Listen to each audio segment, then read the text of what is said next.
Everyone, so welcome back to my YouTube channel science की पाठशाला with प्रिया। तो कैसे हैं आप सब? आई होप आप सब बहुत अच्छे होंगे, बहुत अच्छे से आप लोग की पढ़ाई भी चल रही होगी।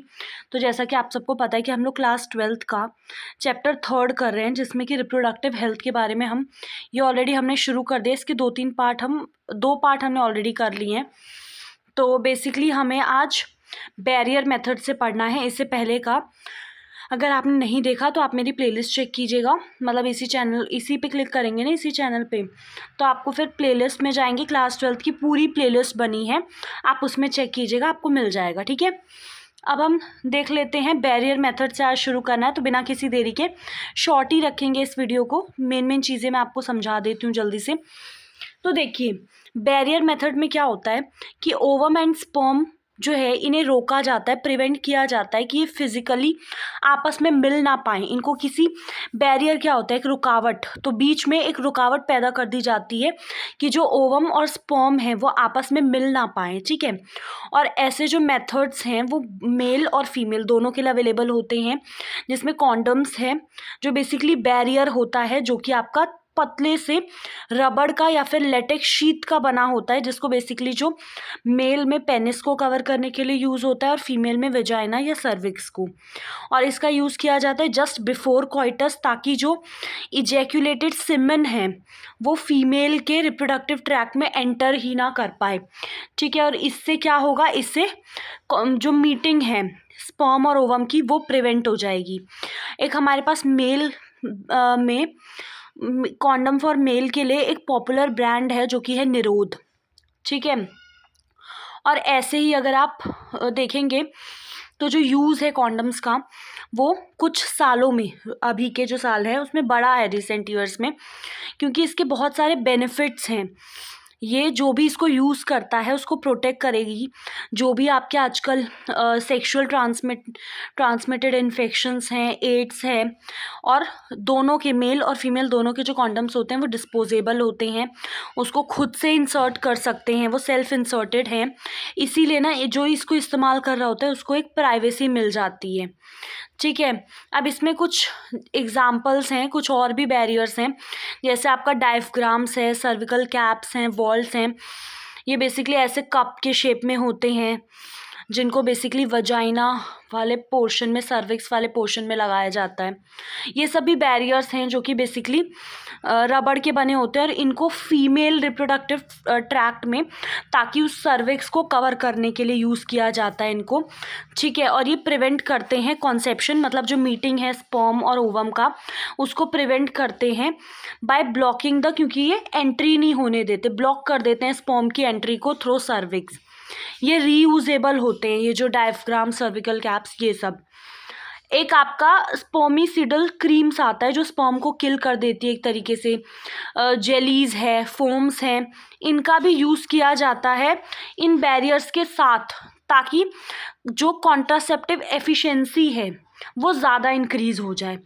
ठीक है, एक बार अगर हम ऊपर यहाँ फ़ोटो में देखें तो ये अगर आप देखेंगे तो ये मेल का कॉन्डम है और ये फीमेल का है। ठीक है, ये बेसिकली मेल इसे अपने पेनिस में लगाएंगे और फीमेल अपना जो रिप्रोडक्टिव वेजाइना सर्विक्स वाला जो एरिया है वहाँ पे इंसर्ट करेंगी। ठीक है, अब अगर हम आईयूडीज़ की बात करें तो एक अलग मेथड है जिसमें कि इंट्रा यूटेराइन डिवाइसेस का यूज़ किया जाता है।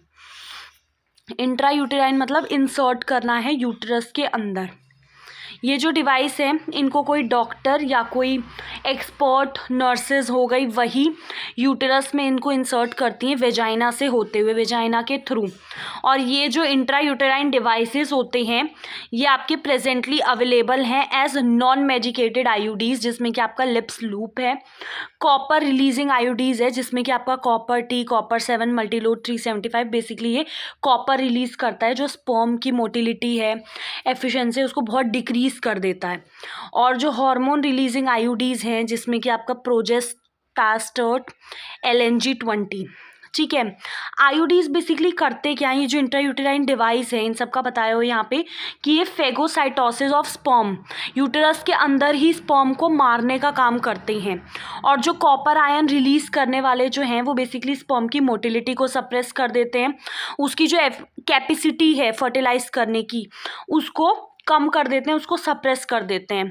और जो हार्मोन रिलीजिंग आईओडीज होते हैं वो बेसिकली क्या करते हैं, हाँ, वो बेसिकली यूटेरस को अनसूटेबल बना देते हैं, ताकि अगर फर्टिलाइजेशन हो जाता है तो इम्प्लीमेंटेशन ना हो पाए।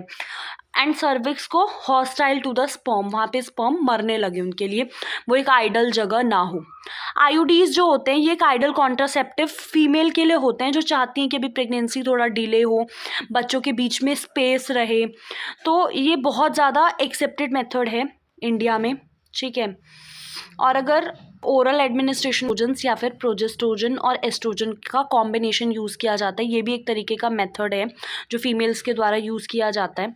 आजकल they are used in the form of, आजकल टेबलेट्स आ रहे हैं जिन्हें पॉपुलरली पिल्स बोला जाता है, जिनको हमें लेना होता है daily for a period of 21 days. Preferably इनको स्टार्ट किया जाता है with in the first 5 days of menstrual cycle.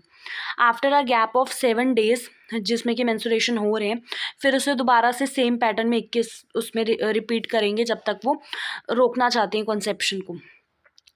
ये बेसिकली करता क्या है, ये जो पिल्स वगैरह होते हैं ये ओव्यूलेशन को इनहिबिट करते हैं एंड इम्प्लीमेंटेशन को भी, और कहीं ना कहीं जो सर्विकल म्यूकस है उसकी क्वालिटी को भी अल्टर करते हैं। ये जो पिल्स होते हैं बेसिकली बहुत इफ़ेक्टिव होते हैं क्योंकि इनके साइड इफ़ेक्ट बहुत कम होते हैं और वेल एक्सेप्टेड होते हैं ये, ठीक है। जिसमें कि आपका एक सहेली है जो कि न्यू ओरल कॉन्ट्रासेप्टिव है फीमेल्स के लिए, ठीक है। इसमें एक नॉन स्टेरॉयडल प्रिपरेशन होता है, ये basically once a week pill होता है जिसके साइड इफ़ेक्ट्स बहुत कम होते हैं और इसकी जो कॉन्ट्रासेप्टिव वैल्यू है वो बहुत ज़्यादा होती है।